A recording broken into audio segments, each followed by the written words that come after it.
SRS, Sean Ross Sapp, said in a live stream that Bobby Lashley is en route to AEW.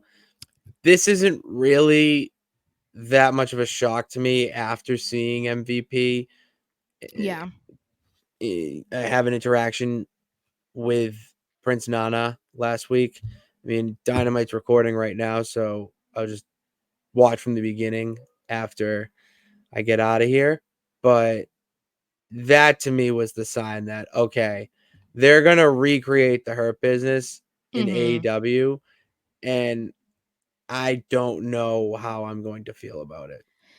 I think it's going to feel second rate just because we've already seen it and we knew how good it could have been. And then you get used to like who was in that group and like what could have been. And that is what you want to see. And that's not what you're going to get. You know what I mean? And this, at this point, to me, like, I don't care.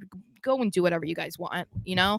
But this feels more of like, oh, we're going to do it in AEW because they want us and they are interested. And that, like, it's all just to like get back at WWE for not listening to their ideas, you know? And so I think that's kind of why it's that's the motivation behind it. And that's only going to fuel you for so long. Like, I still don't have much faith in long-term WWE talent going to AEW and being utilized in the way that they think they're going to.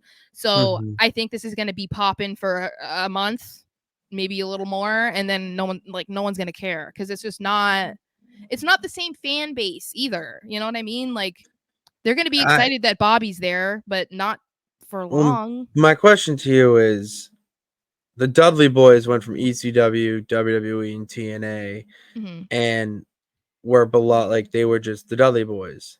Do you see that being the case for the Hurt Business? Them going, people just know they are. Doesn't matter what the name is. They just want to see that group in action. I think it's possible, more so I would say with Bobby Lashley than MVP, because MVP's old. Like, no one. Maybe their manager. He could Yeah, manage well, and then but wrestle I once in mean, a blue based moon. on things that he's been saying, he was acting like, oh, I want to, it's whatever. He has his complaints. The thing is, though, is I think it's hard because, like, I think Bobby was never, I feel like, was never loved in the same way that the Dudleys were. And so it's like the hype around him doesn't match what they had. Plus, they went on and had like long singles careers also. Obviously, there's a reason why he's Bully Ray and not Bubba Ray everywhere.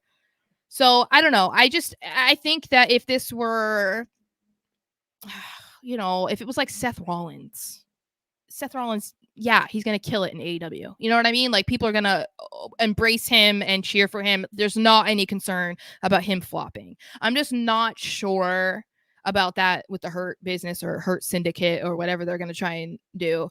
Because I think they're just going to try to do what they wanted to do in WWE, but it doesn't necessarily mean that they're good ideas or that people are going to be interested, So I don't know. You have to kind of see the long term if people care. Because like I said, I expect Ricochet to not be on people's radar for that much longer.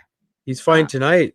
Yeah. Well, and I think he's going to have some banger matches. Obviously, people are going to be invested in seeing him versus Ospreay and whoever else they can put him in a match with. But I don't think that he's going to be somebody that people are buying tickets to go see, like in the way that he wants to be, or he wants to be on the top of the company. That's not going to happen either. It's just not. So I don't know. It's going to be interesting.